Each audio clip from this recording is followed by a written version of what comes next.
rockin' with it.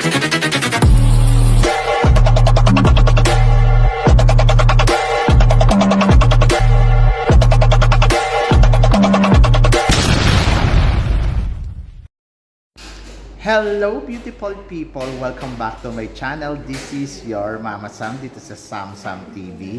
Kamusta naman kayo mga amigo, amiga, kumare at kumpare? Sana lahat kayo ay okay na okay ngayong gabi. Siyempre ko ako naman ang tatanungin ninyo, napaka-fresh overload pa rin ng Mama Sam ninyo. Charot! So yun, so ang bilis ng araw, no? Today is 31 na ng August. So, bukas September 1 na. Medyo busy ang pasok ng September 1 natin ngayon. Kasi bukas nga ay, ayun, mag-aano ako sa school, mag-duty ako sa school ng 6 a.m. hanggang 4 p.m. Tapos, after naman ng 4 p.m., pupunta naman ako sa Mr. International. Ayokong palagpasin yung Mr. International na to kasi may invitation naman ako. Ayokong panghinayangan siya. So, yon. So, parang feeling ko, alam mo yon, masaya, maganda, makakakita ka ng maraming boys, charot, at mga nakabrief. Yun yung important. Hindi, kailangan ko kasi ng upload para sa TikTok ko. So, yon. At kailangan ko yon. Kaya, go ako doon. So, yon. Medyo pagoda, pero laban. So, kailangan ko uminom ng maraming vitamin C bukas. Charot. At ito nga, sana lahat kayo nakapag-dinner na ng bonggang-bongga. So, ang chika natin today, grabe, si Atisa Manalo nanlampaso ng bonggang-bongga, nagpakain ng alikabok kay Cambodia. So, yon. So, ngayon meron na siyang 600,000 votes. Samantalang hindi na nakausog yung kalaban niya. So, nung una medyo kinabahan tayo kasi mahirap habulin si Cambodia. Pero, ayun, iba talaga ang bayanihan ng mga Pinoy. So, ang target nila is 1 million. So, ngayon nakaka-600 na in 3 days kung hindi ako nagkakamali. Grabe, no? Panalo. So, siguro naman nakita naman yun ng organization ng Miss Cosmo kung paano magtrabaho ang isang Atisa Manalo, especially kung paano gumalaw ang Pilipinas para sa suporta ng kandidata natin, di ba? So I hope na sana nakita nila yung effort ng mga Pilipino para sa kanilang laban. At ayun, of course, sana makuha yun ni Atisa Manalo. And sana makita nila at maibigay nila sa Pilipinas yung dapat nilang ibigay. So, yon. Ako para sa akin deserve ni Atisa Manalo mag-title dito sa Miss Cosmo. At wala nang parang gawin ang Miss Cosmo na hindi panalo si Atisa. Dahil kung hindi nila ipapanalo si Atisa, parang ginamit lang nila si Atisa dito. Alam nilang malakas si Atisa Manalo. Alam ko rin na mag-prepare si Atisa Manalo para sa laban niya sa Miss Cosmo. Pero pag hindi nila ipinanalo dito si Atisa Manalo, parang lokohan to. Talagang ginagamit talaga ng mga pageant ang Pilipinas, lalo na kung bago sila. So, ganyan din kasi yung ginawa nila kay Michelle D, di ba? During Miss Universe last year. Bumoto ang Pilipinas dahil gusto natin ilaban ang Philippines. Pero ang masaklap nun, parang hindi tayo nasusuklian ng tama dahil kung tutuusin, dapat si Michelle D sa dami ng special award niyang nakuha at sa dami ng mga eksena ay sana nakatungtong siya kahit man lang top 5. Hindi natin hinahangad na manalo. Pero parang feeling ko deserve ni Michelle D mag-top 5, mag-top 3 sa competition na to. Anong ginawang effort ng Miss Australia at nakatungtong ng second runner-up, di ba? At anong ginawa ng effort ni Shanice, di ba? Sa bagay, si Shanice lumalaban, pero yung kay Australia talaga, questionable. Samantalang yung kay Michelle D, kitang-kita mo na grabe yung preparasyon, todo-todo yung fight, pero ang ending na nga, di ba? So yun lang yung masaklap sa pageant na yan. Anyway, wala naman tayong magagawa kasi choices nila yon. At hindi naman natin pwede i-blame sa kanila ng i-blame kasi para at the end of the story, sino ba naman nagsabi na iboto ninyo? Nagbigay kami ng botohan, pero hindi ibig sabihin kung nanalo man siya sa botohan, ay panalo na kayo sa pageant. Pero kasi ang masaklap dito, yung trabaho natin lahat dahil gusto natin maipanalo yung kandidata. Alam naman natin, kaya naman ang kandidata natin na makatungtong sa semifinals eh. Pero kasi sana yung effort makita kahit konti. Ano ba naman yung pampalubag loob, ilagay ninyo yan sa pinakadulo ng competition. And then kung talagang hindi siya mananalo, may intindihan naman. Pero parang feeling ko deserve ni Michelle di mag-second runner-up during at that time, di ba? So, yon. At eto pa.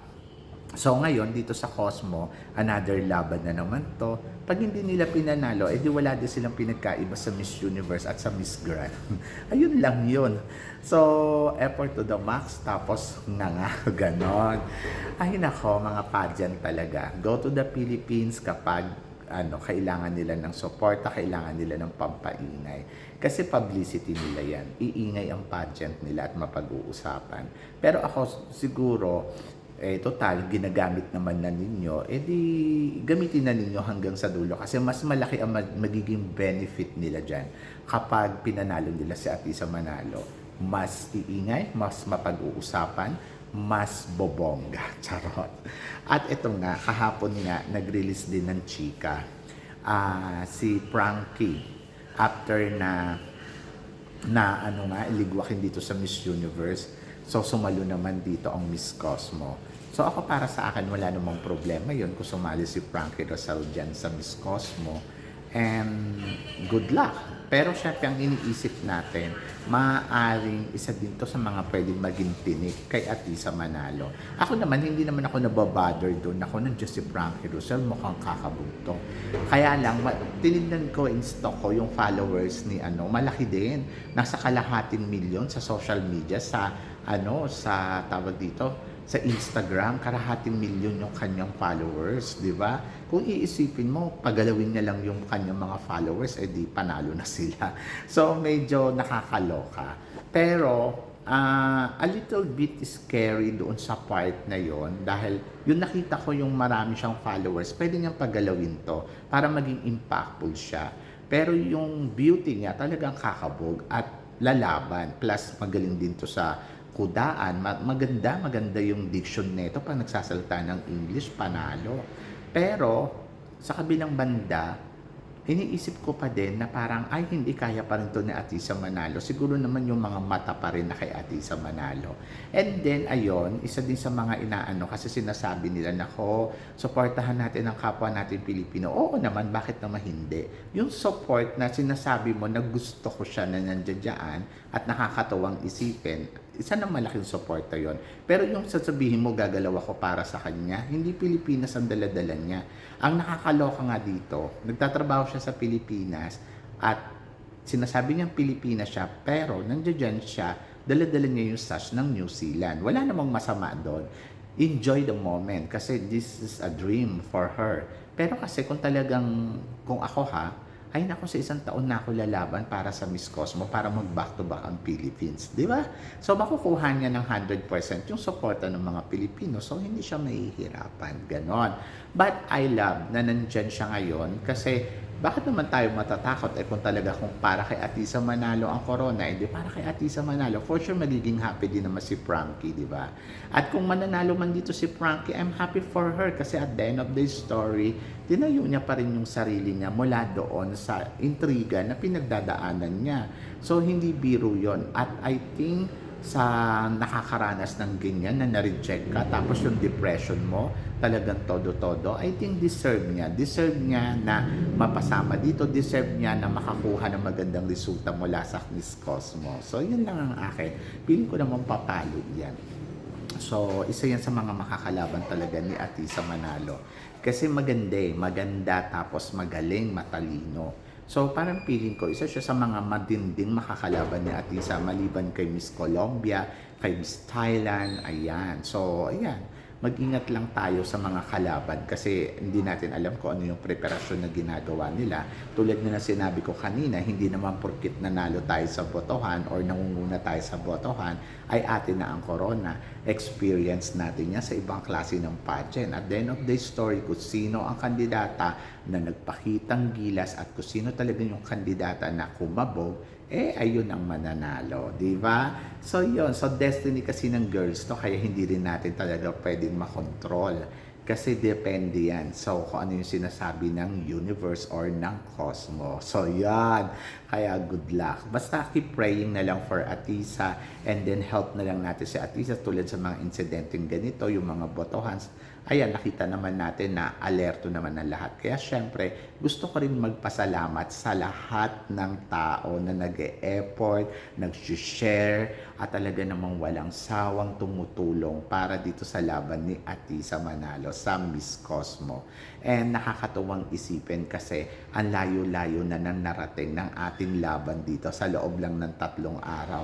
Talagang naunahan na natin yung mga kandidata na kalaban niya. And I'm so glad and I'm grateful dun sa mga sumusuporta.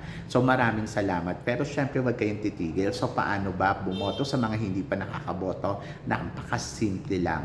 So, i-follow ninyo ang Facebook page ng Miss Cosmo and then of course, hanapin nyo dun yung photos ni Atisa Manalo and then makikita ninyo yun doon. I-like lang ninyo. Saka, syempre, pag naka-like na kayo, mag-comment at i-share na rin po ninyo. So, yon.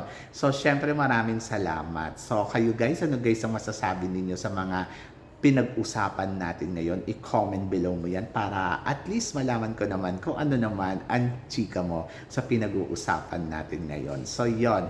So, maraming salamat sa inyong lahat sa suporta at pagmamahal sa mga hindi pa nakaka-subscribe dyan. Please don't forget to click like and subscribe my channel at i-click nyo rin yung notification bell para updated kayo sa aking mga chika. So, hanggang dito na lang, hanggang sa muli nating chikahan. See you tomorrow. Thank you, guys.